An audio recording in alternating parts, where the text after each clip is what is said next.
So without a doubt, these VT1100 carbs have to be the prettiest shade of green that I've ever seen. Look at that. I mean, I don't know if that's just from bad gas or if maybe this isn't real brass. I just don't know what to tell you on that.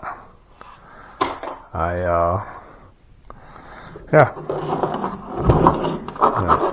Disassemblage these and put them in the ultrasonic cleaner. If they even come apart. Oh God, that is so crusty. The GL12 carb kits showed up. I think these might be the same carburetors that are on the Goldwing. I could be wrong, but oh my gosh, I can't even get these off with the wrench. That's not, there we go, we got that one. Oh my gosh, that thing is just gross.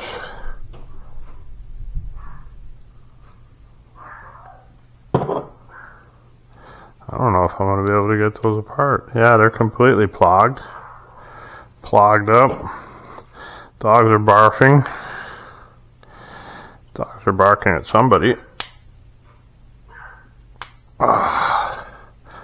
Yeah, I'm glad I got all new jets and stuff, because I don't think this is going to come apart. I have to try it with our little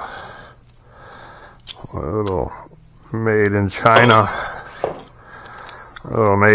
vice grips here. See if this is, I mean, they are just corroded together. Yeah, there we go. Got that one loose. That side's clear. This side is, yeah, it's just barely. Try to get this one off here. So yeah, this is Brian's VT1100 from 1985. I have the 1986, and he saw my video of my 86 running, and he reached out to me. He's in New West. Asked me if I could get his running, so I said sure. So he's my first real customer, really. Non-friend, you know. I mean, he's my friend now, but wasn't previously a friend. Because all my other customers have just been word of mouth friends and stuff. I'm not seeing a number on here. That's why I cleaned it off. Try to read a number. Do not see a number. Because Honda was going through a lot of trouble with emissions back in the day, especially in the 80s. And in order to satisfy emissions, they would actually run. This is the front carb, and this is the rear carb. You can tell because the air bleed is on this side. This goes to the front, and this one goes to the back. But they would actually run leaner on the front carb than on the rear carb. Reason being, the front carb gets more air cooling effect because it's in front, even though this is a liquid cooled bike. That's pretty corroded. And then they would run a fatter, barely, jet in the back. But most guys, myself included, like to just put the bigger jets in both of them, because then it runs equal. It runs evener. It's easier to sync them. Yeah, that's completely clogged up. And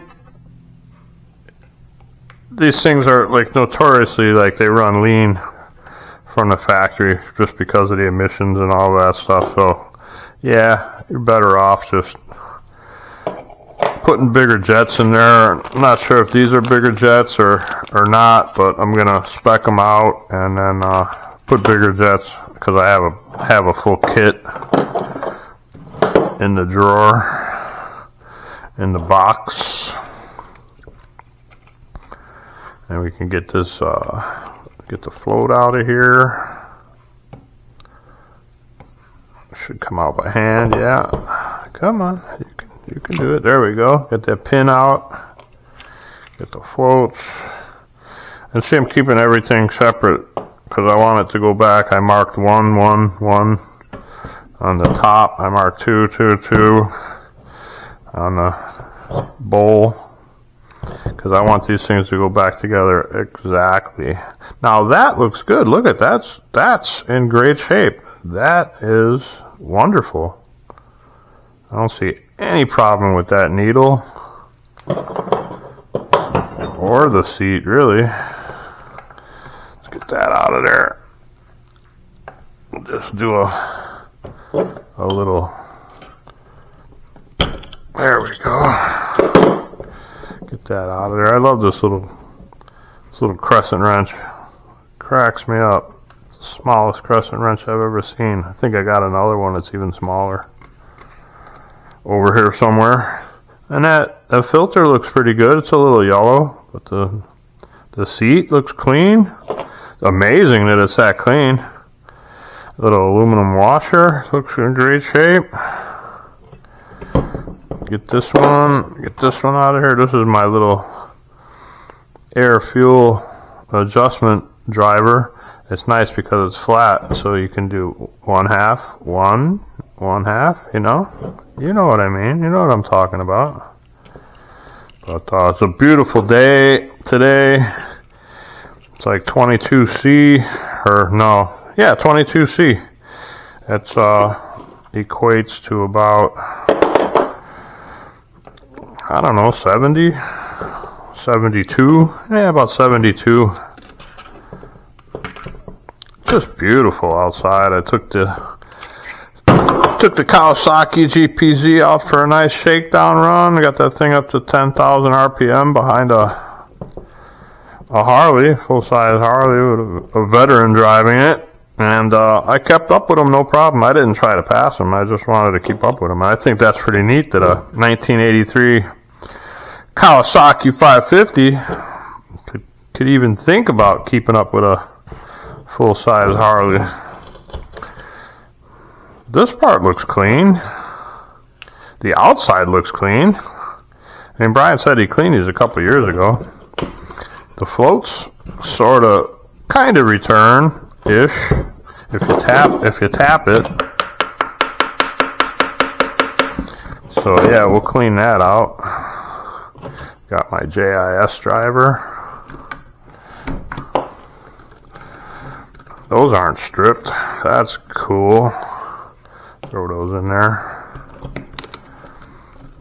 But yeah, how are you guys doing today? I still haven't bored out the XR80 yet. I got the valves here ready to go, but I figure I'll put those in the cleaning solution together with this after I get all the rubber off of it. Don't drop your JIS. And then these are bonded. Those are bonded right to the top. I'm gonna just leave them like that too, because it's hard to get these things to seat correctly. And if it's bonded, that's fine. We don't really need to worry about that. That's good. We'll just leave that there. Take off the other one.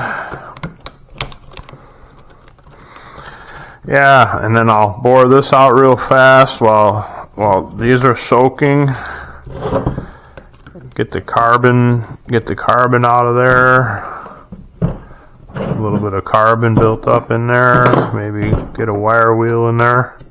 I need to make another stud too for the exhaust. Had a bolt in it, but you know, we'll do it the right way. So yeah, we got a lot of projects going on all at the same time, but it's good. It keeps me busy. It's only 5:40 right now on a Sunday. So that's awesome, and this one is not stuck to it. That's what it looks like with the long spring.